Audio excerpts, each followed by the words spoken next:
Uh, Ooh, got it. Got it. Got it. Tonight,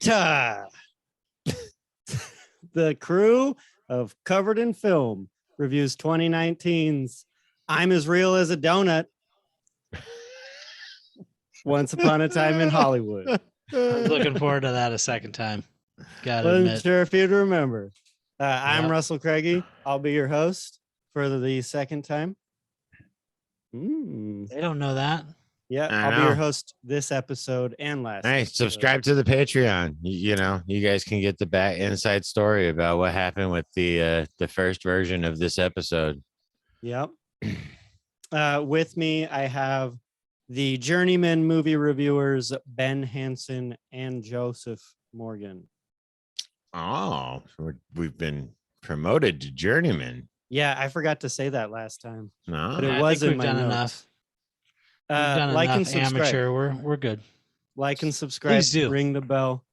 I know that we've really got you already. If this is your first time watching, you're probably like, fuck, this guy's awesome. And those two other guys they're all right. But don't worry. Thank you. I really Appreciate carry it. this show. which I know they'd be right about me. I don't. You Yeah. know, I mean, Ben and Russ they're all right. They show up. We can leave Whatever. it to the viewer. Leave it to the viewer. At the end of this, we'll ask the viewers for their rating. Dude, it's the headphones. The headphones and get a them small every time. donation. So the movie intro. This is where I talk. You guys don't talk. This movie follows luck an with that. actor. Wait. Yeah. Good Oh, luck I with, don't good, talk? Good luck with that. We don't talk? This is the part where What? we don't talk. What show format are you running? Last time we had a lot of really great interruptions as well. It was good. All right. Tell us what you're going to tell us, Russ. Okay, so this movie follows an actor, Rick Dalton, played by Leonardo DiCaprio. And Ricky his D. I just feel like there's more coming, but and his stunt double, Cliff Booth, played by Brad Pitt. Coming out of the booth. That was his nickname. Cliff, I'm coming out of the booth. The booth. What? That's not Not canon. So and these two are finding their way through their profession after the peak of Rick Dalton's career in Western movies and the struggle associated with coming to those terms. Money law. It intersects with a lot of real famous people in Hollywood during 1969, which is when this movie is set. It was the summer of Six- 69. This was the year I got my first real six strings. I got my first real six 69. string You didn't get fucking over at the Five and Dime. Played it till my fingers bled. It was the summer of 69. Hell yeah. You got my first. All right, Ben, rate it Yeah. and grade it. I don't know. I found this movie a little slow. I mean, just hard to follow. No, this movie's phenomenal. This is I think it's a beautiful idea of like taking a pop culture reference, an actual urban legend that happened, documented, years and years of crazy shit to follow because of it, and takes this idea like, what if they went to a different house? What if they had stopped next door? Who lived next door? And go from there. And it's a great homage to, I think, basically Quentin Tarantino growing up, being addicted to TV and watching all this different stuff, just like a lot of his movies are, really, Kill Bill and all that stuff. But I give this movie a solid A. I thought it was really great. One of my favorite Tarantinos. Joe, you wait. It's my turn. Saving you for last. The stage is yours. And a crazy twist. Crazy twist. Wait. No, go ahead. No, go ahead. All right. Okay. Go ahead. My first time watching this movie, and I thought Hot damn, that was good. Pretty much the whole time I was entertained. The ending is really where like it all very Tarantino-esque, like it accumulates into this boiling point and it just bursts right at the end and it's great. And the setting, the characters, the acting, and I think the originality of it just are really incredible. I'd also give it a solid A. It's my second favorite Tarantino movie after Inglorious Bastards. Man, Hmm. burying the lead. Burying the I know, lead. not even gonna let us talk Yeah, about all I 9 of know. them. Just Wow, that was all right. Well, there's 10 minutes gone. I'm opening the discussion. No, I it's think that cool, was- Dictator Russ. What's next? that was Yeah. Oh, it must be Joe's turn now. On the rails. Keeping that it was on the rails. that was just me talking. You guys will come back to Tarantino later, and then you guys can talk about him. Nah, Joe, I'll skip it. Joe, what do you think about this movie? I mean, I mean, fuck this movie. I mean, yeah, no, I mean, I think I did this the first attempt, and I'm gonna do it again. I feel like this movie deserves a dual rating for me. So, as a standalone view, it's a little rough. It takes a while to get going. There's a lot of set pieces that are extremely well done. Probably one of the best movies I've seen in regards to capturing that time, especially in modern times. You know what I mean? I mean, back then you had no cell phones, you barely had pay phones. The ability to drive around and get places, Hollywood in that time frame is what it is. I'd say as a standalone movie is probably a B plus. Honestly, for me, the way this one fits into the Tarantino verse, I feel like it does display a substantial maturity for how he makes his movies, but it's so anticlimactic to the rest of his library. Like, I mean, there is literally no real significant violence or in your faceism until the climax. just the very end in this one. He doesn't include it in all the rest of the movie. There's nothing at all. Well, that's not Brad true. Pitt does beat the shit out of Chet at the farm.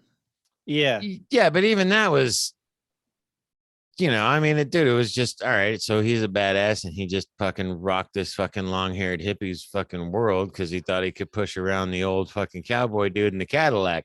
I mean, in the Tarantino verse, this movie is like a C for me. It just Wow. and that's because Hot take. I like Tarantino's other flavor. His Kill Bills, his Reservoir Dogs, his Dusk Till Dawn, where it's just right out of the gate in your face. Robert Rodriguez. Well, he was in it, so eat a dick. This happens Yeah, Jim called it George Clooney movie. every All right, time fair we enough. talk about Quentin. Joe always says Robert Rodriguez is his Dusk Till favorite Dawn. director. Well, I mean, the Dusk Till Dawn I like those. But regardless, I saw that movie in the theater. I fucking loved it. Last time he was like Planet Terror is the best movie he's ever made. yeah, I mean, Barbarella. Are we going to talk about Barbarella? It's relevant. I don't know. Jane Fonda. All right. You give it a C. A C what? A C. CB. C in the Tarantino verse. A B plus in general movie So quality. wait, can we just come? Can we come to a consensus? What is your rating? just call it a B minus. Come back. Been here for oh no, it's don't B call it minus. Yeah, call it B minus. The That general. means I think that means we're at an A minus, averaged out. Because everybody cares Oh. about the average. Thank God we got to get that out of the way. A minus. Yeah. All right. Real good. Yeah. Yeah. There we go. So, Real nice. all right. Question. Answer. 2019 was the year that COVID started. What other things do you guys remember happening that year? This should be a little easier this time around. You'd think so, but the truth of the matter is, I remember even less about 2019 than I did on a All right. previous. So on thinking. September 4th, 2019, I have a picture of Ben holding my newborn child, There you go. Eric. Mhm. He That's came cute. to us in 2019. So my 2019 was hanging a ceiling fan in my house with no AC to keep my pregnant girlfriend cool. Dealing with all of the challenges that come with bringing a new child into the world. And Erica was brought into my life. So 2019 was fucking fantastic. Yeah. Oh, yeah. All right. Let me tell you why it wasn't fantastic. All right. We were on fire. Nuclear talks were going on with North Korea. That North was Korea. That was the year of the Brexit deadline. U.S. and China were in a trade war. Central America was sending all its Oh, migrants that's right. to Trump us. was in office, huh? Yep. The Amazon was the best of burning times. down. Everybody Amazon. agrees it was all good. India embraced nationalism that year. That's kind of cool. That means they started soccer teams, right? Yes. That is what that means. And And there were protesters everywhere in America. And it was the first, but probably not the last. Wait, were they impeachment. protesters or were they just Karens? I think it depends on where. But the first and not the last impeachment trial for Donald Trump was or there's trial a bug for in the Donald room Trump. with me. If anybody's watching, wondering why there's a large bug that I'm gonna have to go kill. Yeah, I have been wondering that. Ben, Yeah. what do you think this movie does well? What does this movie All right, do Joe, well? what does this movie do well? It doesn't feature people looking at the ceiling for giant bugs that need to be killed. Sorry, it's gonna come get me. It really fails on that front. It does. This movie does well for highlighting how much I believe that Brad Pitt is Robert Redford's son. You said that last.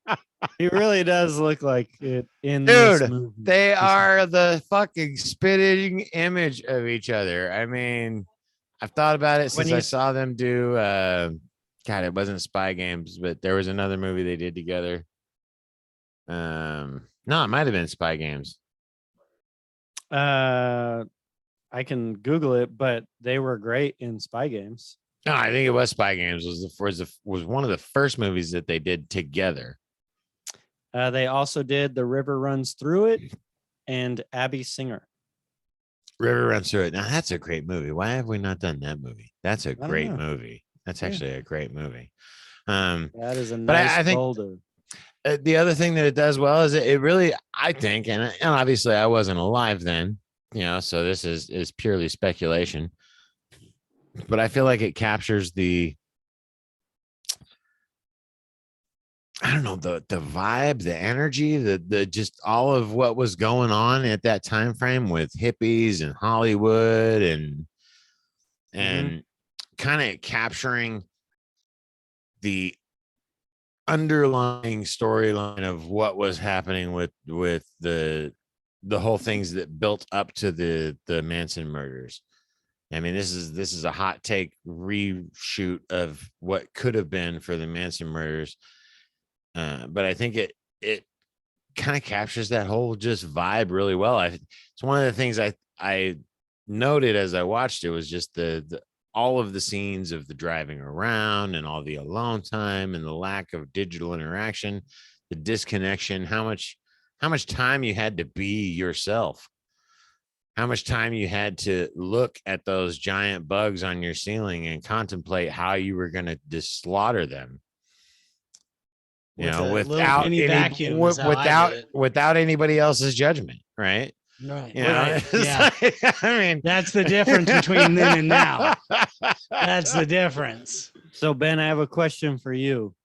Okay. Answer. What kind of bug was it? I think it was it was like a stink bug, honestly. It was the big shield. You know the Yeah. ones. Yeah. Yep.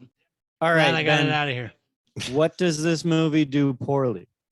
What does this movie do poorly? It does not have few scenes of people driving around LA listening to music. It does that poorly because there are many of those.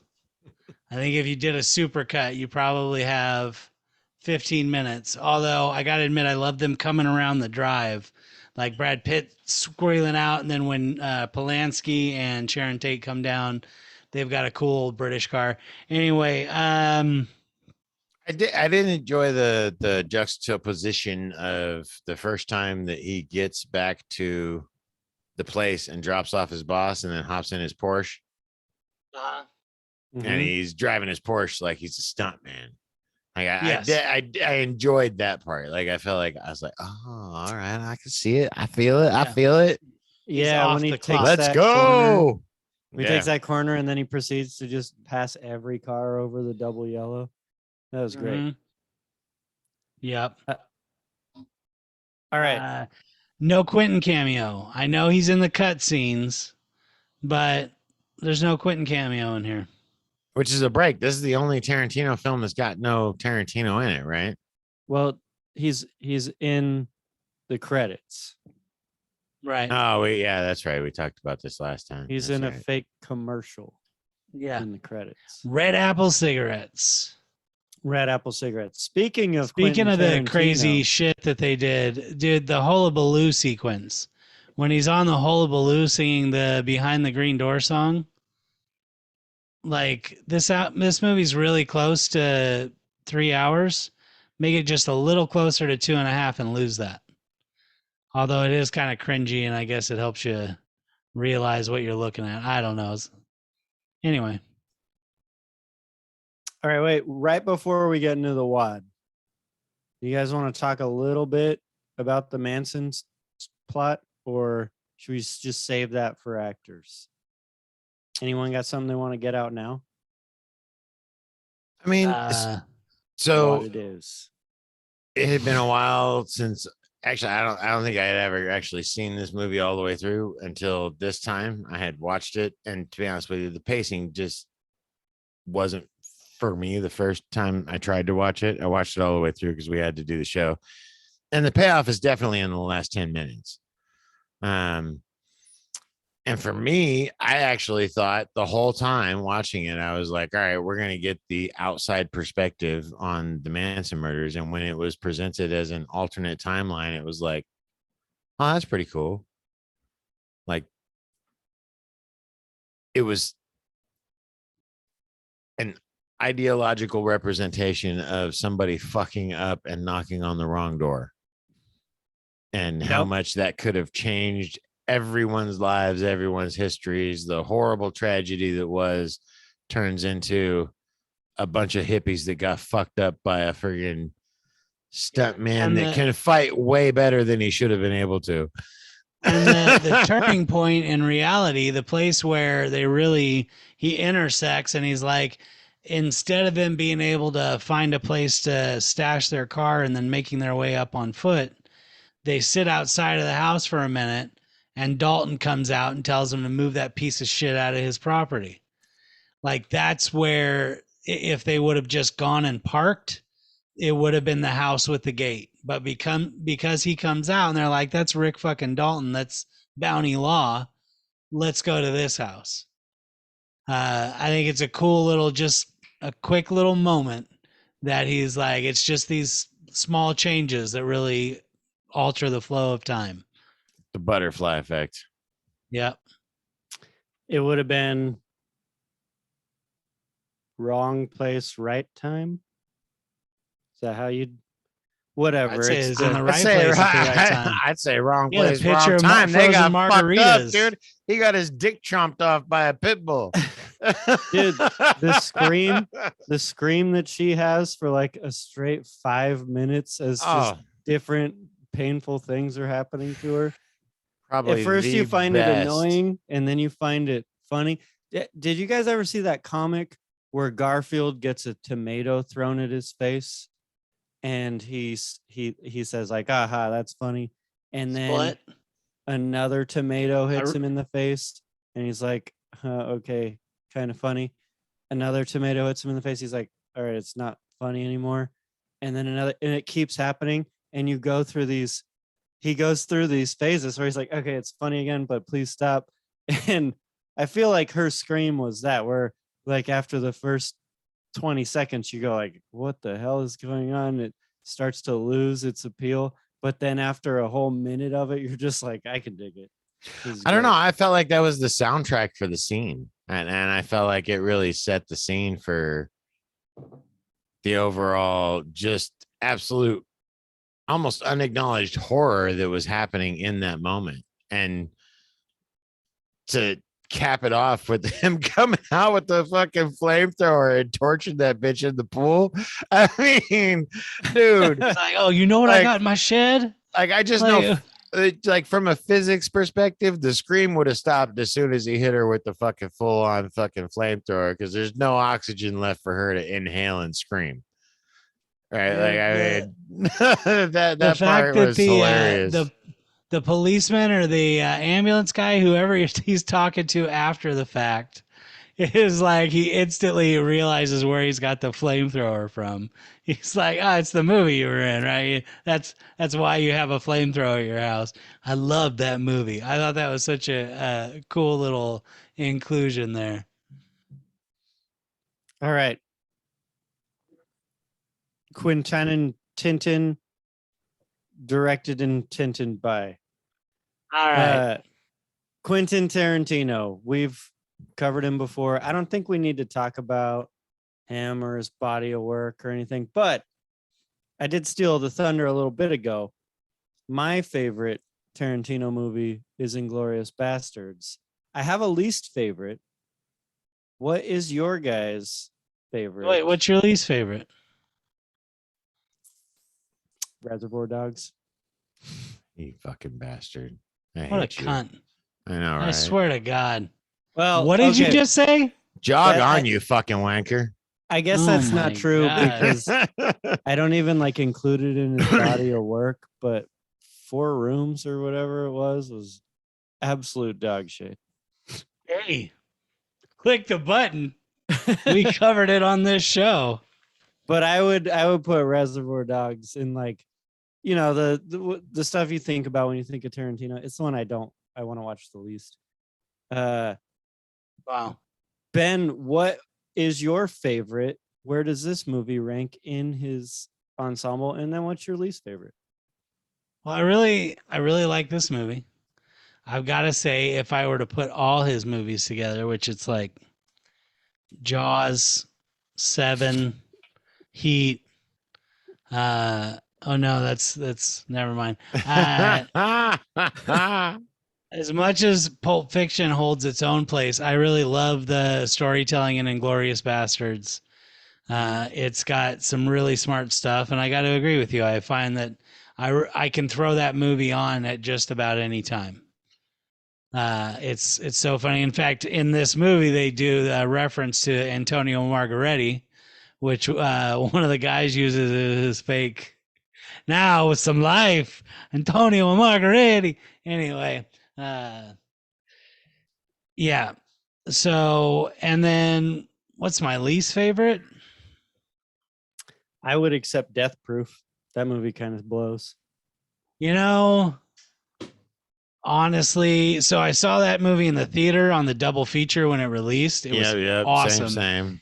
And I feel like the cut that I watched in the theater is not exact to what has been put out that you can watch now. The cut in the theater, although I was falling asleep during the whole bar scene, The second half, where you got Zoe, who is a really funny role in this movie, hating Brad Pitt and telling him to get her car smashed up by Bruce Lee. Dude, the part with her and Rosario Dawson, that's really great. But yeah, there is a whole portion of that Death Proof where I'm like, give me a fucking break. So yeah, honestly, that probably edges out Hateful Eight. I still enjoy Hateful Eight, but I find it just like too heavy handed almost. God, see. So Hateful Eight's your bottom? Death Proof probably is, but again, out of 9 movies, there's not a lot to hate. Most of these movies are great. Yeah, I mean, except 4 Rooms, but right. I really liked 4 Rooms. 4 Rooms was fun, man. What? Get out. 4 Rooms was fun. I mean, a dead fucking whore in the mattress. I mean, it was better than Hateful Eight and Death Proof. So there's that. Really? Wow. Hot take. You guys just said, you guys just put both of those at the bottom of your list. I'm just recapping what you guys said. I actually, where are you putting it at the bottom? I really liked Hateful Eight. I forget the actor's name, but I love that guy, the one who was in Inglourious Bastards and Hateful Eight. Kurt Russell? No. That's Death Proof. No, he's in this movie. He's great in this movie too. Is he the German guy? He's German, right? Who is he in this? Or in the guy with the gun? Who the fuck are you talking about? Samuel L. Jackson? No, never mind. I'm combining their mustaches. Oh, Jesus God! It's like I do love watching Tarantino movies with my brother's kids or something. No. I like Hateful Eight. I totally skin that smoke wagon. I was talking about Django and the German guy in Django. But oh yeah, is also the guy from Inglourious Bastards. Yes, but he's got this. He's got the same fucking mustache as Kurt Russell in Hateful Eight, so you could see where I got confused. I'll give you that. Hey, before I know we're not at the A already, but having Kurt Russell in this movie, like a movie with an homage to Hollywood and all it stood for and been over the years, Kurt Russell is like one of the longest surviving child actors. His career has never flagged so far that he wasn't able to be in a top-notch movie. And he started out as a kid actor in Disney movies back in, the 20s or some shit. That guy's been around a long time. He said those fucking 20s. That's all I'm saying. No, I think it was the 50s. Hey, Kurt, you're an old bastard. What a testament to him. Ben, the 20s was 1 and 2 100 years ago. What you say now? Literally 100 years ago, the Queen, God bless her soul. God rest her soul. God rest her soul. Yeah, man. She was around in there. What a day, huh? Yeah. I thought we'd bring it up in Train Spotting, but here we are. I mean, amazing woman. Should we move into... No, Joe, you never gave us an answer. What's your shit? Oh, I thought I was going to slide by. No, my least favorite is along the lines with you guys. It's Death Proof, and my favorite is I don't hate to say it. I'm gonna stand by it. Fucking Reservoir Dogs, dude. Reservoir Dogs changed the fucking movie industry.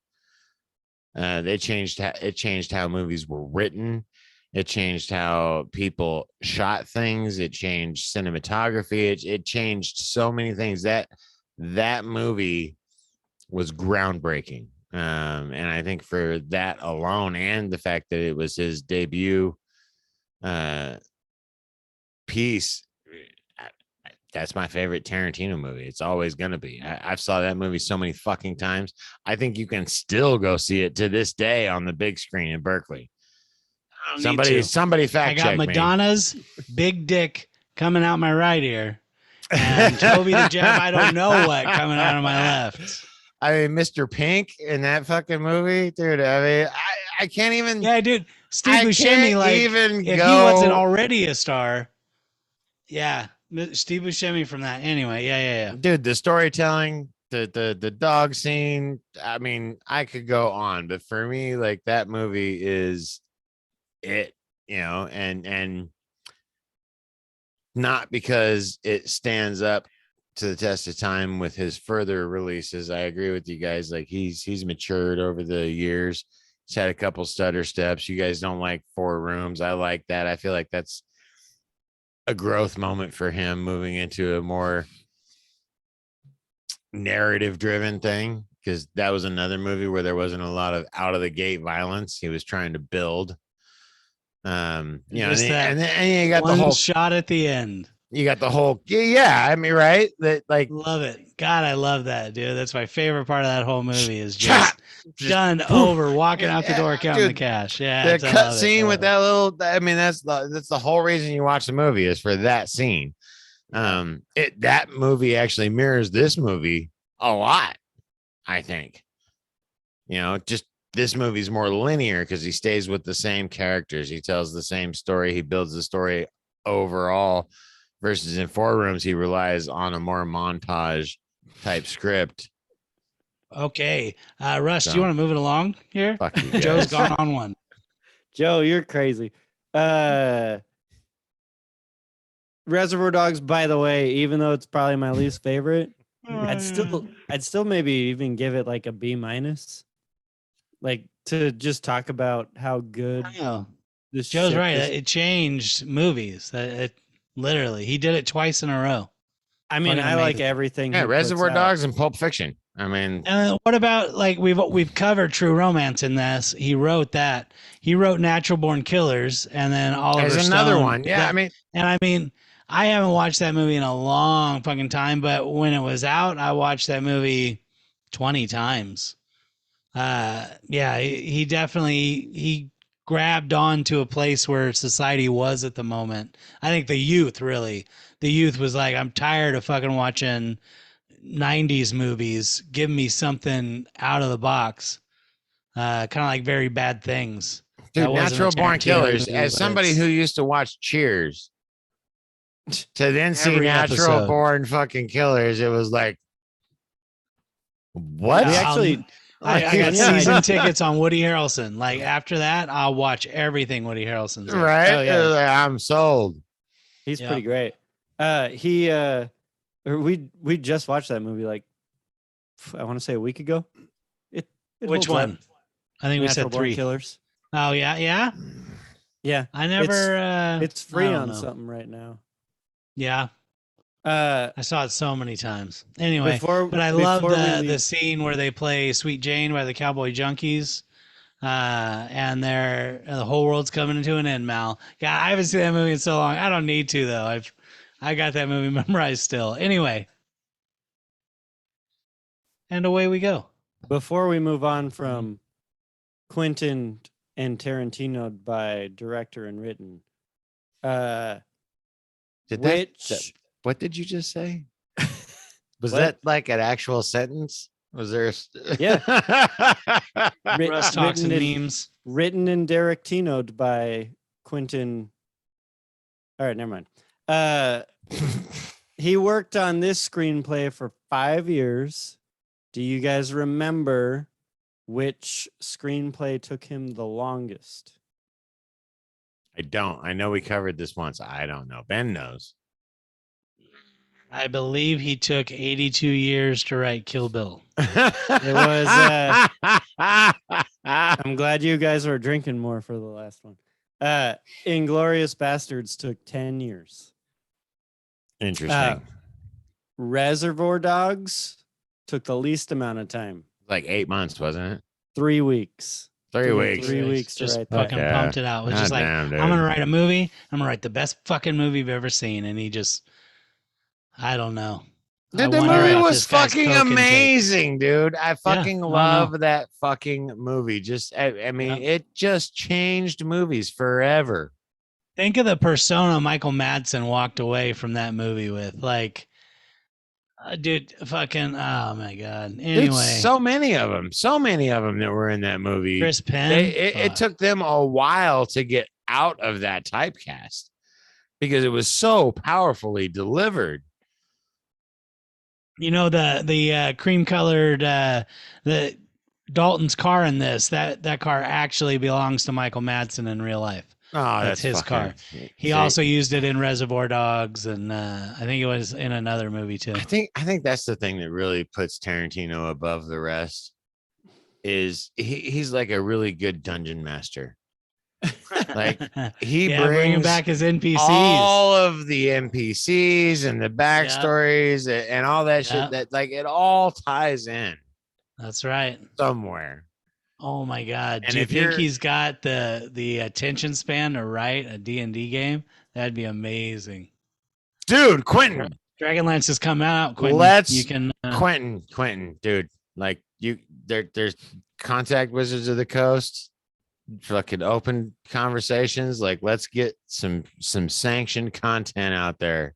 That would be amazing. The Feywild, it's all you, bro. Unless he doesn't like be a crazy D&D. fucking Feywild. Shadowfell. There it is. There. All right. I'm going to talk about actors now. There's a lot of them. Is this where you talk and we listen, or do we get to talk about actors too? So there's a lot of actors. I've got a little thing to say about each one of them. I like Let to me talk get- about the A. It's like Russ just wants to play with the A. There's like, you're not wrong. just But, just the tip. But anyways, so I've got like one sentence for each actor, and then we'll just say something if you want. Otherwise, I'll just move on because there's so many. But our boy Leo playing Rick Dalton, a fictional character based on Steve McQueen, primarily from Wanted Dead or Alive. What else do you guys have to say about Leo? The thing Is I've this got his to best acting? I would The say scene- yes. Trailer. The scene in the trailer when he forgets his lines and he is screaming at himself about being an alcoholic and not being able to hold his shit. That was all DiCaprio's idea. None of that was written by Tarantino. DiCaprio said, "Look, let me flub this line. It's going to come back later and we can do this thing where I go to my trailer and I talk to myself." I feel like it's some of the best acting I've ever seen him do. It's got the jump cuts, that two parts with jump cuts in this movie, that and the when he meets Timothy Oliphant, which I did not care for those jump cuts, but don't let me get ahead of myself on the A. DiCaprio, I think this might be his best acting, except for his out of the gate smash hit, Gilbert Grape. so many people overlook that, dude. They really do. They really do. I would agree with you, and I'd love to hear what Joe has to say. But the reason that I do lean on this being his best, and it's the same thing I said before, was I don't think I've ever seen captured on film somebody playing an actor who's playing an actor so well, and the way he's able to transition between someone who's in character on set to being like in character for this movie we're watching, where was really great to see him switch between like, I forgot my line, fuck, I'm upset, you're feeling like the real world person, and then like, okay, yeah, I got my line again. And then he goes back into the other character, and he just flip flops between both those characters on a dime, and it's like I'm there watching it happen. I'm there being a director watching an actor struggle, and that was really cool for me, and I'd never seen it represented better. What do you have to say, Joe? Only seen it in blooper reels. I mean, I have seen that done in blooper reels a lot. You know, for a while in the early aughts, that was a thing. Was including the blooper reels after and seeing the actors fuck up and then get back on scene. But I would agree with you. I think it, and I think it's something that's underrated for DiCaprio is his role in Gilbert Grape. I mean, for his, is it underrated? Who underrates that? I don't think a lot of people really even know of it. You know, I mean, like it's so early in his filmography. I mean, it was the first. Yeah, he had it from the start. Yeah, And he just it's a B-roll, right? Like, I mean, it doesn't, yeah, it's a supporting role. and but he just, for somebody that's his first time, he just fucking slays in that role. I mean, absolutely fucking slays. The second one that I really like, and this one's controversial, is Aviator. I gotta agree with you. I love him when he, towards the end of Aviator, when he starts to really lose himself. He does a really good job playing the psycho multimillionaire hermit kind of thing. And it's long, and you've built up this other character, but you're invested in him and like you're worried about him and everything. He does a good job making you feel that way. I think that Django, the time that he did Aviator, like where it sits in his career, it was overshadowed by, I think it was bookended by more dynamic and popular roles. And I think that performance was overshadowed. He didn't get the Academy Award until Revenant, which was by default, wasn't even like. I mean, It's so his funny, his acting for in this Revenant movie, is amazing. Revenant was the first movie we did for this show. That's right. Episode 1 covered in film, Revenant. It's the movie that I gotta talk about the cinematography in this movie. I look like the Revenant in if you wanna episode one. If you viewers want to see Ben interviewing a homeless person, watch Covered in Film's The Revenant. Yeah. No joke. It's funny. I did a lot of Oscar research for this. This was an interesting year for the Oscars, where it was, I felt like a lot of hit and misses kind of just picking their way through. Very interesting Oscar year. If we have time to get to it, maybe later. Anyway, that's the first actor, right? That is, okay. Yeah, good call out, 10 minutes on each. This is going to be a long episode. Yeah, long episode. All ready right, for the just ride. talking about our boy Leo. This next one's probably going to take a little bit too, but so Brad Pitt, he's playing Wolf of Wall Street was great, and I personally fantastic. I personally think his performance in Django Unchained was really incredible. Really great. But I mean, speaking of Wolf of Wall Street, that's a straight up 1 degree of separation to Margot Robbie. No, I Brad don't Pitt's know. next. Well, Wait, no, I wanted to talk about his role in Titanic. No, come on, Joe. That's good. what I was looking for. We want to talk about his role in The Beach. No, I'm kidding. No. Let's talk about 38-year-old Robert Redford. Yep, 38-year-old Robert Redford. So it's great that Brad they got him to Pitt. come back for this movie. Really, Dude, I gotta ask. I didn't mention Redford. it. I didn't mention it the first time, but was Redford actually in this movie? No, yes, he was Brad Pitt. I mean, he's fucking Brad Pitt. No, he wasn't actually in this movie. Do you see this fucking guy in this movie? I'm fucking telling you, dude. Brad Pitt is Robert Redford's son. Dude, it's just fucking fact. I don't care what they fucking say. I don't care what the DNA reports fucking say. Y'all can suck a dick. That motherfucker is Robert Redford's son. Google confirms it. All right, so you heard it here first. Ain't it cool news reports. So have they submitted their results to ancestry.com? That's all I want to know. I did 23andMe. So the second actor on our list out of like 20 is Brad Pitt. He's playing Cliff Booth. It's a fictional character primarily based on Hal Nadim, which is Burt Reynolds' best bud and stunt double. Right. They also, you know what his middle name is, right? Bartholomew. Coming out of the. Coming out.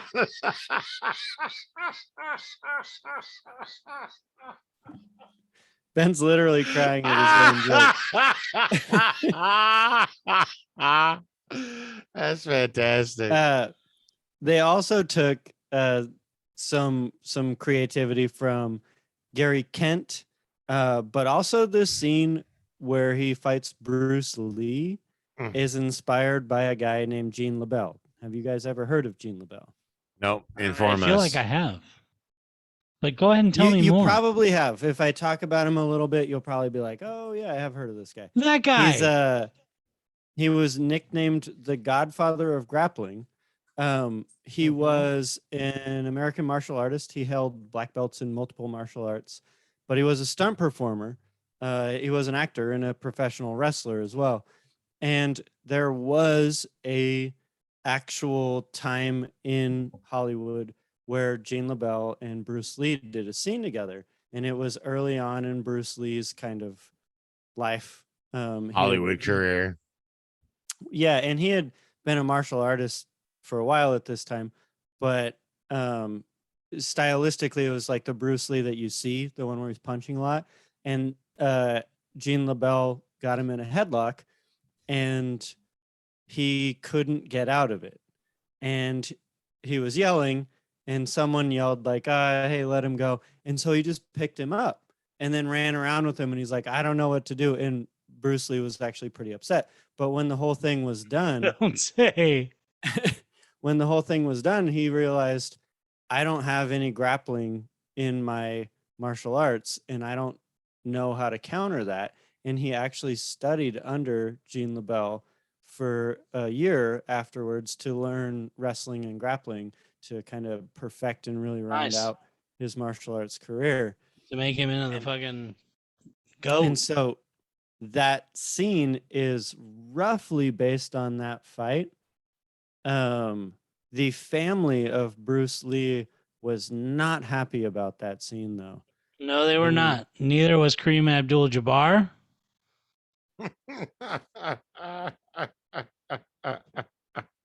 No Who's joke. that? Look it up. It's on Google. It Who's says it Kareem wasn't with Abdul-Jabbar? his spirit. They were in the Game of Death together.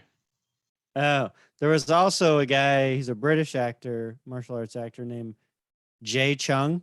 I don't know his first name, but I got a J. And he turned down the role of Bruce Lee before because of its lack of respect to him. He Right. did that in Birth of the Dragon, the 2016 movie, but he also turned down this role because of the same thing.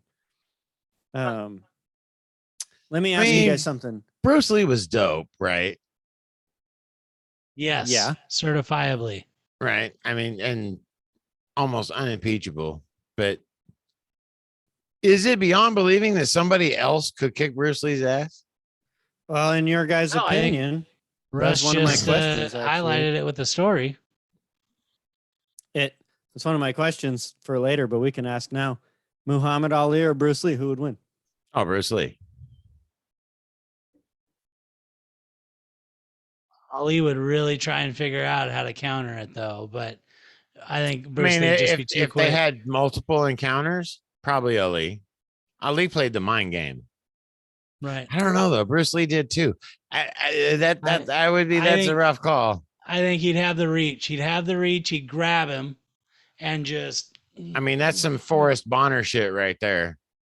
I'd give it to Muhammad Ali.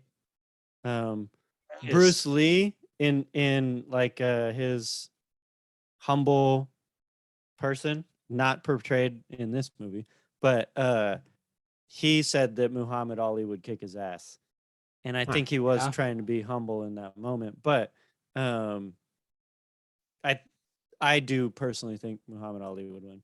Sorry, but any of these people we've talked about actually in the A in this movie? Nope. But you know who is? And also starred with DiCaprio in Wolf of Wall Street. All right. So do we want to talk about Brad Pitt anymore? Or Margot Robbie's coming up next? Hey, let's talk about Margot Robbie. All right. She plays Sharon Tate. She's an actress and model. In the 60s, she married Roman Polanski, who directed The Fearless Vampire Killers, which she was in. She was murdered while 8 months pregnant by the Manson family. Awful. So that opens up some doors. What do you guys have to say about Margot Robbie? Well, now I feel bad about saying anything about She was great in this movie. Sharon Tate's sister was brought to tears in watching her on the screen and felt like it was the closest thing she had to having her sister back. Man, I was gonna say something totally crass and mean, and now I can't. I know. Thanks, Russ. Thanks, Russ. Setting the tone. Although Ben slaughtered it. Fun fact: when Margot Robbie goes to watch the film The Wrecking Crew, the original movie was on the screen, and Sharon Tate can be seen. Actual Sharon Tate. Yep. Yep. I love that choice. I thought that was a great choice. Again, the little Easter eggs that make Quentin Tarantino the ultimate DM. Just what he threw into this movie. You got to step up your game, Matt Mercer. The fuck? You're no Tarantino. You're no Tarantino. Well, Margot Robbie, quite the actress. I, Tonya, have you guys seen I, Tonya? No. Dude, watch that fucking movie. It's so good. Pick it. Watch that movie. I'm good. But I've seen it. Enough said. It's great. It's a great movie. All right, so moving on. Yeah, let's just, you fucking ruined that. Let's go to the next one. All right, I'll try and keep this one more positive. No, there's no redoing Margot Robbie. All right. Don't worry. It was better the first time around. Don't worry. This next person was not murdered at 8 months pregnant. So Emil Hirsch already winning. Margaret Qualley. She played Pussycat. It's another fictional character based on Catherine Kitty, lute singer. So Kitty was her nickname. She was a member of the Manson family. One of the ones that went to jail, right? Like one of the ones that contributed to the murders. She was the girlfriend to musician Bobby Beausoleil, and he murdered the Manson family's first victim. So she wasn't necessarily a murderer. I don't know if she. You know what was missing from this movie was the fucking Beach Boys. Why were the Beach Boys not in it? Like, I mean, at least as a soundtrack. They don't want to be. They recorded one of his songs. Like, I know. They don't want that shit coming back. Dude, I just saw they got a concert. You guys want to go see the Beach Boys? They're still playing. There's like, we could go do this thing. My grandma likes the Beach Boys. The Beach Boys are great, dude. Queen Elizabeth. 32 Deuce Coupe. God only knows. Hey, Margaret Qualley, daughter of actress Andie MacDowell. Did you guys know that? Did not. No. Tell us about Andie MacDowell's daughter. Andie MacDowell, Groundhog's Day, Multiplicity, Green Card, Bad Girls. I mean, in the 90s, she had a great career. Was she in Serendipity? Was that her? No, that's Kate Beckinsale. Ah, okay. Andie MacDowell, personal favorite. Yeah, no, I like her. Yep. The genes paid forward. Apple didn't fall far from the tree. Agreed. She's 64 years old now. Andie MacDowell. Christ. She still looks great. Russ, get some fucking gray in your beard already so I don't feel so creepy, you fuck. Dude, it doesn't show up in red until there's too much of it. That's what she said. What? Makes no sense, but it totally works. Austin Butler, he plays Charles Watson, or Text, the guy that they nicknamed Text. He's based on. No, it was something way dumber than that. Oh, it's so good. I love that line. I love that whole fucking scene, dude. I'm as real as a donut. Everyone does. What the fuck is wrong with you? He's based on the real life murderer who actually had the same name. He actually did murder Sharon Tate, Jay Sebring, and 3 others that night. The actual couple of days that the murders, it's fucking really awful. We shouldn't really get into it because it's anyway. What are you talking about, dude? In today's modern society, that shit doesn't even make the 5 o'clock news. I mean, it's true. Let's be real. Like, I That's mean, true. At the time, that shit set all of Hollywood on edge. It ended an era. It ended the free love era. Yeah, no, I mean the end of the 60s. Boom. Flat out. The end of free love, the end of the hippie movement. We'd all might still be enjoying ourselves if it wasn't for that. I mean, the day after, bitches everywhere were shaving their armpits. Yep.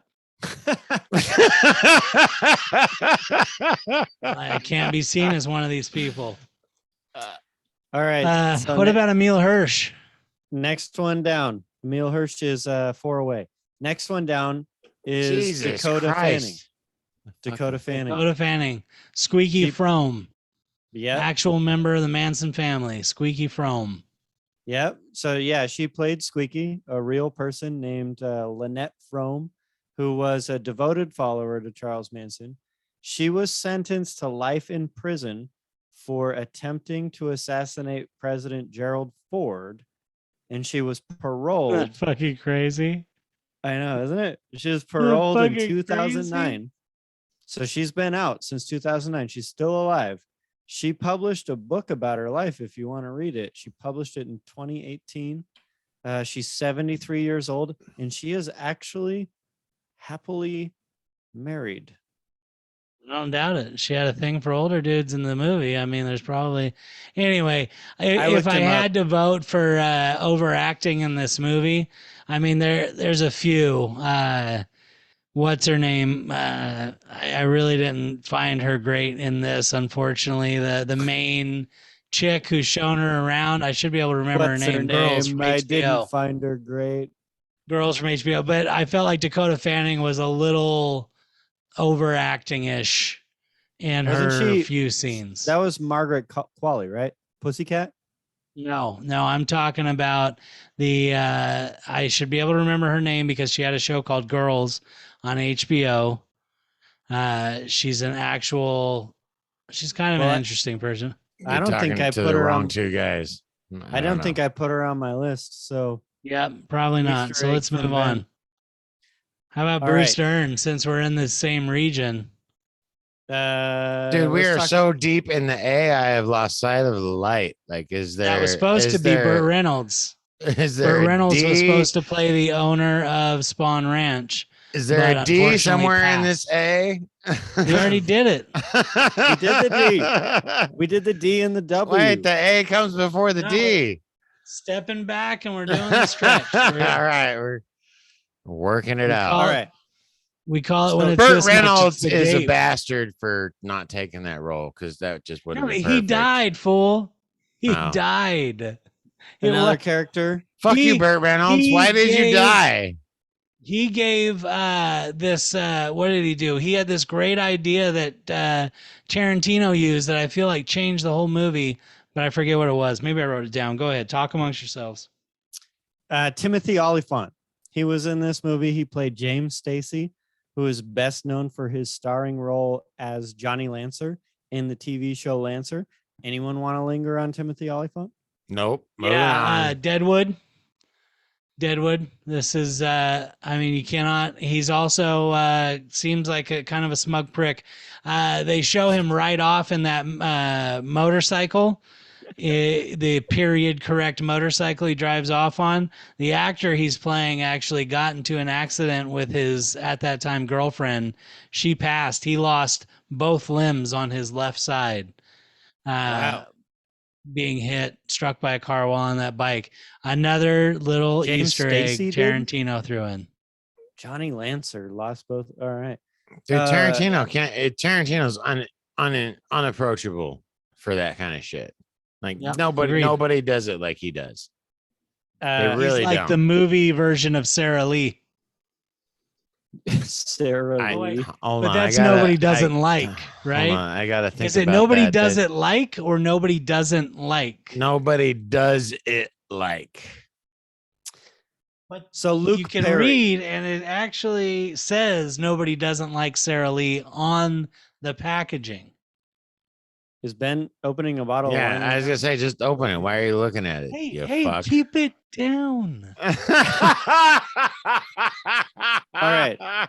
So Luke Perry's the next one. He played Wayne Maunder, the actor who played Scott Lancer. God, Luke Perry. Talk about a tragic story. Passed shortly after this. Very sad. Yeah. DiCaprio had mentioned in a thing I read that he was actually very thrilled to be able to share a scene with Luke Perry, who he kind of idolized when he was coming up. Obviously, his role on 90210 was huge. I find it kind of funny that he is regulated to almost nothing but just like facial gestures in this role. He does almost nothing at all. Almost absolutely nothing. It's kind of weird. Yeah. This was the last movie he was in, and then he had a stroke and died. Yep. Life's too short, gentlemen. Life's too short. True. It's true. Do not plan on living to 90. Just not all of us get to be Leonardo DiCaprio. Exactly. Horrible. Emil Hirsch. We already did him. All right, I'm gonna go get a beer. Emil Hirsch What? is Jay Sebring. Ben, you got to make this last while Joe does his thing. Let's talk about Girl Next Door with Elisha Cuthbert, which is the only movie I know Emil Hirsch from. And it's well worth talking about that. What happened to Elisha Cuthbert? She was in Wedding Crashers, or Old School, where she played John Locke from Lost's daughter, who sleeps with the Godfather at their party where Snoop Dogg comes. And then she was in her own kind of thing, vehicle that was supposed to get her into superstardom. And where is she now? Dude, you're just saying these things and it sounds like you're making stuff up. And you do 100%. A lot. So I don't know if all real. Everything I just said is real. She's John Locke's daughter from Lost, and then Snoop Dogg. Yeah, Terry O'Quinn. You know Terry O'Quinn. Yes, he plays Luke Wilson's boss in Old School. Well, if you don't know your Old School lore, I just feel bad for you. Anyways, I appreciate it. Jay Sebring was a real person. So he was the person when they're at the Playboy Mansion and they're pointing it at Sharon Tate and they're like, she left him for this guy, but now they live at that guy's house. He's the one that she hooked up with after she left the other guy. I thought that was a cool little part with Damian Lewis playing Steve McQueen. Yes. Also, yeah, I'm coming up on him, but DiCaprio inserted into The Great Escape really made me want to watch The Great Escape for the first time in over 20 years.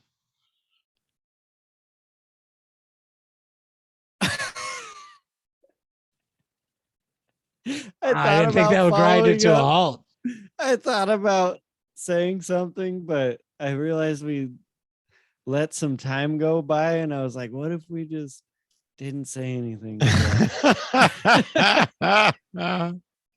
Anyway, so he gets murdered with Sharon Tate by the Manson family, but he was a celebrity hairstylist who actually started a hairstyling corporation and was like uber rich for hairstyling. Yeah, I thought that was something worth mentioning. Al Pacino, he played Marvin Schwartz, who's a fictional character based on, get this, Marvin Schwartz, who was a producer around that time and had a hand in one of Burt Reynolds' movies. Yeah, I like Pacino in this. There's a movie where he plays an aging rock star. It's not Donnie Brasco, but it's a name like that. It's really definitely good. Not Donnie Brasco. That's not listen an to the aging rock rewatchable. Star. Yeah, listen to the rewatchables for Sin of a Woman the other day. It's been so long since I watched that, but that was such a crazy role. Anyway, all right, we've already talked about Damian Lewis. One cool shout out to Steve McQueen. Bullet. There you go. That was the one cool shout out to Steve McQueen. He was nicknamed the King of Cool before he died. But that's pretty fucking cool. Kurt Russell.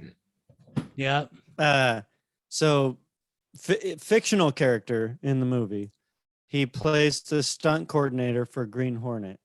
Did you guys catch that he's also the narrator for the movie? Yes. No. What?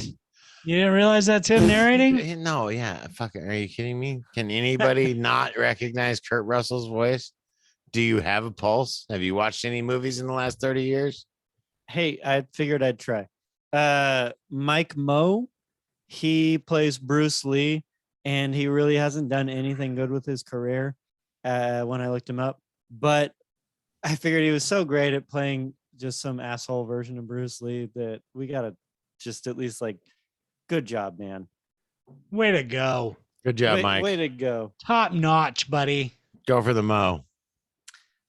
So best performance. Who was your favorite? Joe. Wait, you didn't talk about Zoe Bell? Nope. Zoe the Ben, fucking you want to cat? talk about more actors?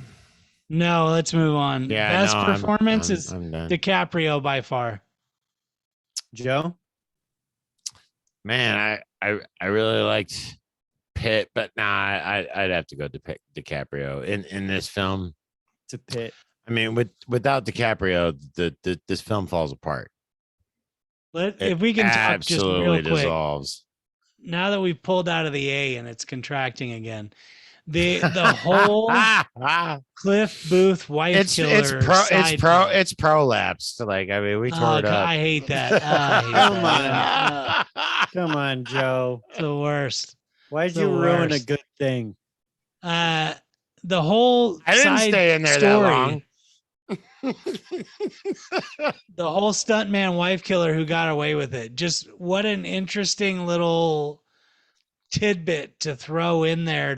It never really culminates in anything except for the It scene never matures, when right? he flashes back to where he likely actually killed his wife, and you're like, is this building sympathy for this? Because I'm with it.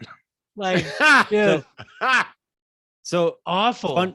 fun fact about that scene, the scene where it flashes back to them on the boat together. Brad Pitt is wearing a life-size replica of G.I. Joe Frogman. Nice. It's a vintage 1966 costume, and he's wearing it in that scene. Nice. Very cool. Fucking Yeah. Quentin Tarantino. This fucking guy, dude. I tell you, he doesn't miss a beat. He does not. Got some other questions for you. One of them's the big one. Let's start with the big one. Thank God. So this movie was nominated for Best Picture in 2020. It sure was. 2019.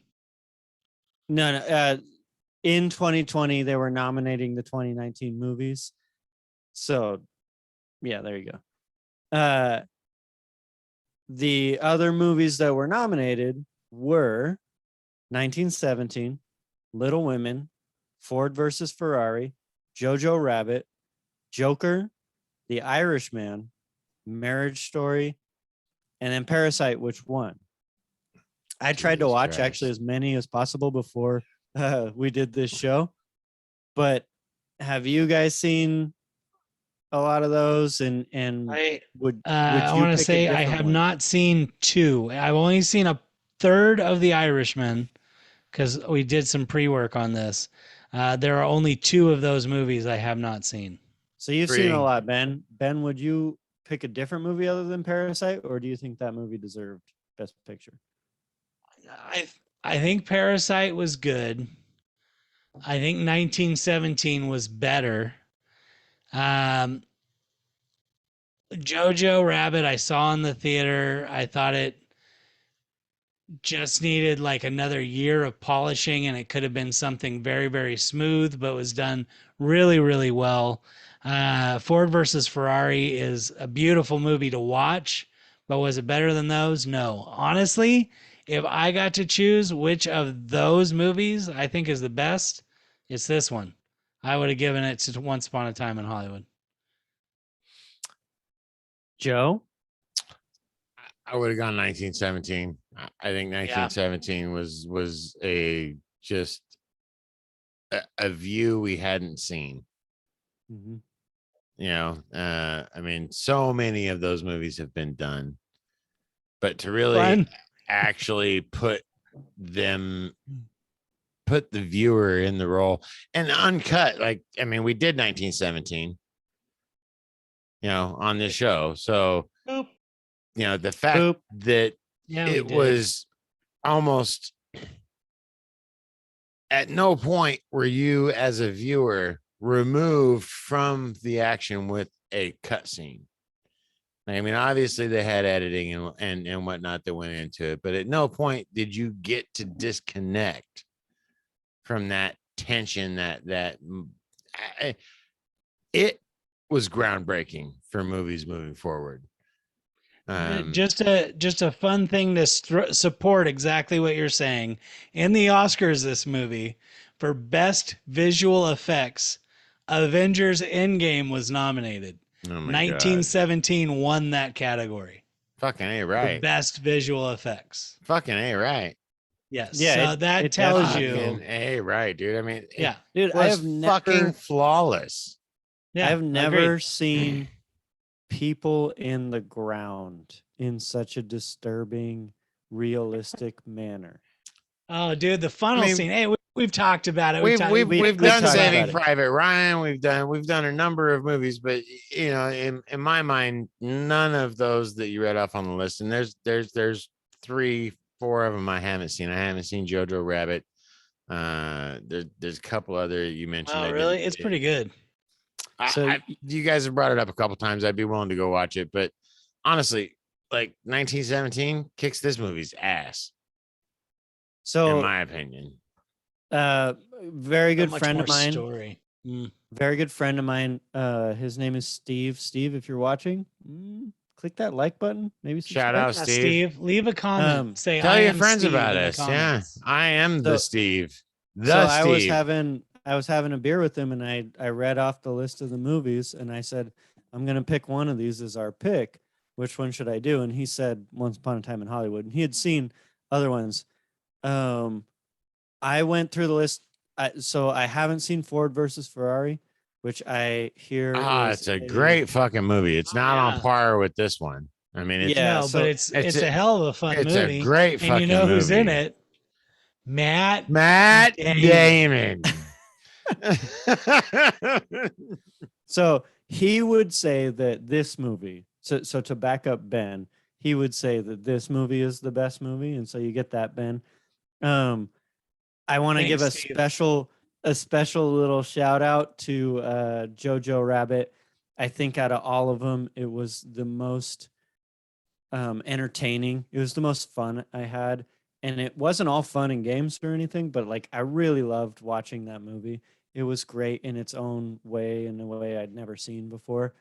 But I gotta Speaking agree of with Jojo Joe. Rabbit, I gotta agree Speaking with Joe. of, 1917. You're Yeah. gonna go 1917. 1917 is. I said it before. After Saving Private Ryan, it's the best war movie of all time, and I'd even put them really close to each other now. Since we watched 1917, I've watched it like 5 more times. It's just an incredible movie. Great movie. it's Ray an incredible Rickle- movie. It's give me 2 seconds here, real quick. 1, 2. All right, I'm done. But Just no, another bomb track. the disconnect of modern technology and the effects that it has on the the fucking Are you googling the what word you wanna theater use? no the theater of war. That's the Yes. word I'm looking for. The Thesaurus, theater what of war. is theater of war? It's astounding, and then to get there, like I mean, can you even imagine the stress of you have the information and the guy that you are there to deliver the information to says, who the fuck are you? I don't know you. You're nobody. Yeah. No, we're going over. Yep. I You're not mean, stopping this. I can't even imagine. I can't even imagine. Like, wait, no, hold on. I'll text you a verification code. 2-step authentication, bitch. So real quick on the Oscars, DiCaprio lost out to Joaquin Phoenix in The Joker for Best Actor. DiCaprio was nominated for this, but Pitt won Best Supporting Actor because they were like, I mean, what the fuck are we supposed to do? You are Robert Redford. And then Margot Robbie totally snubbed for Best Actress. honestly, I feel like DiCaprio made Brad Pitt's supporting actor for this role. Like DiCaprio's character in this movie really fed Brad Pitt's role. I don't know. I think the scenes he where Brad Pitt is the best are the one like he's fighting Bruce Lee. He's beating up everyone at the end. He's working on the rooftop. He's going and visiting the Manson, uh, like hideout or whatever that fucking thing was. Yeah, And but he's, I think the doing things his that own thing. I know, but I think the things that locked him in for best supporting role were like freaking, going and hanging out and honestly, it's shirtless on the roof. It's shirtless on the roof. No, that's that's all. fair. That's fair. Done. I mean, He how wins the old is award. he in that scene? Is He's Kelly 50. fucking He's telling 50 you. fucking years old. Wait, is Jesus. 60 years old. Is Kelly over there feeding you information? No, she's gone. to bed. No. Let's not get too deep into it. But That's great. I got 2 more questions. great. All Let's right. get him out. We've And been then we're doing this for done. like 3 hours, I know, forever. just like this movie. I feel like I'm riding in a Cadillac through LA listening to the radio. Fuck. I think Great fucking soundtrack. We probably all had the same favorite scene, the ending scene. Is there any other scene you really want to call out? Wait, so what part of the ending scene was your favorite? Which specific sequence? Specifically, right when Specifically, because the ending scene's got a number of segments, right? Okay, Like I think we can let's do qualify. that. Let's hold on. Let's qualify the segments. So it's the entry, the Uh-huh. beginning of hostilities, the No, dog. you're getting too into All right, it. so entry, dog, and pool. No, the whole ending is one piece. My favorite part of the ending sequence was specifically the part where he hits her in the face with the dog food. That was just Oh my like, god. Dude, people That's don't the best. consider how much damage everyday items can do, but a freaking can full of, at that time, 28-ounce dog food with liquid. dude. I mean, that probably weighs what? 3/4 pound, a pound and a half. Something like that. Yeah. And the Wrapped edges on in and in 1969, cans weren't like cans they are today. Those cans were motherfucking cans. Those cans were mans. That was a motherfucking Right? I mean, can. those fucking, like, you didn't just cut that can open with fucking any bullshit. Like, you had to have a fucking can By the way- opener. By the way, I know he was being dramatic in that movie, but I have 3 pit bulls. He feeds his one pit bull like 3 times as much as I feed 3 pit bulls. It's ridiculous how much food that dog gets. But once a day. Brandy was an adorable dog. Once Adorable. a day. No, you gotta admit, it's an amazing little story. One of my favorite scenes is the Playboy Mansion. Again, the Easter egg of Mama Cass coming and taking them and getting them to the dance floor. That was awesome. And then Steve McQueen telling the story of Jay Sebring, like, I'm just going to wait around until this asshole fucks up and then I'll be there. And in the meantime, I get to be part of the scene. Like, I really loved the whole insider kind of Hollywood story that painted where I was like, yeah, I can see this happening in real life. Like, I'm sure something very similar. And Steve McQueen, like, he was supposed to, this is why Tarantino included him. He was supposed to go over to the house that night. Yeah. But ultimately just decided not to go. Yeah. Yeah. I personally enjoyed the scene of the bitch that tackled Brad Pitt and got the big knife in his hip. And then he grabs her and he just fucking slams her head into everything. Oh my God. Just over and over. Everything. And I love it when he gets to the end of the coffee table and he's like, and he's done and he looks at her and he's like, oh, okay, I'm done. Yep. to see I it liked Stranger Things girl running away as well was really funny. When he gives her the keys, she's like, oh, yeah, be right back. I'm out. Yeah, This is- a total another alternate universe thing, where Yeah. like If she somebody- wouldn't have come along, yeah. as you're walking up to this thing and you're realizing this is really fucking evil. I don't want to be a part of. This is a bad idea. Yeah. What we're gonna do? What? Yep. I'm the devil and I'm here to do the devil's business. Hey, I'm Yeah. never gonna get a chance to say it again, but Ben, you brought up Mama Cass. When you think of Mama Cass, do you always think of Desmond's intro in Lost? Because I do. No. No. I love I Ben's think of dismissal of California your. Dreaming. I love Ben's Hey, dismissal of California- your poignant moment, Russ. That was fantastic. Dude, Ben would be the only one because we watched Now- the shit out of that show, Blockbuster. Yes, I, Mama did. Cass is Uh, fucking deep. Now I actually think about, I watched this thing with Kelly not long ago, like celebrity ghost stories, and Bonnie Bedelia, who is Al Pacino with? Beverly D'Angelo bought a house from come on. It's the guy who wrote Ghostbusters, Dan Aykroyd. Bought the house from Dan Aykroyd, where he believed it was haunted. It's where he came up with the ghost blowjob scene because he believed his house was haunted, and he believed it was haunted by Mama Cass. So backs this up with her own ghost stories. Oh my god! Percent haunts this house. It's So wait, creepy. That's he what I thinks think of that now. Mama Cass gives him a blowjob.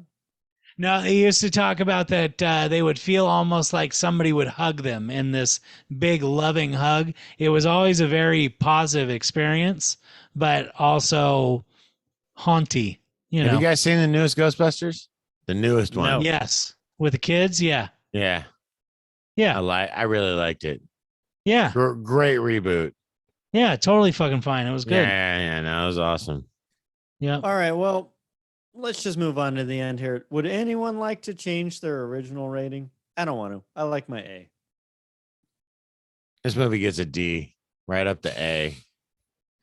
Sticking with the A. Sticking with Yo, the you A. want to come up? You want to come up? No, a I'm little not. bit? I'm not coming up, dude. Nah, it is what Whatever. it No, is. people- All right. Well, hey, like and subscribe if you made it the hour through this one. We Yeah. promise our next one will be shorter. Super short. Perhaps. Not really. Yeah, like, subscribe, and contribute.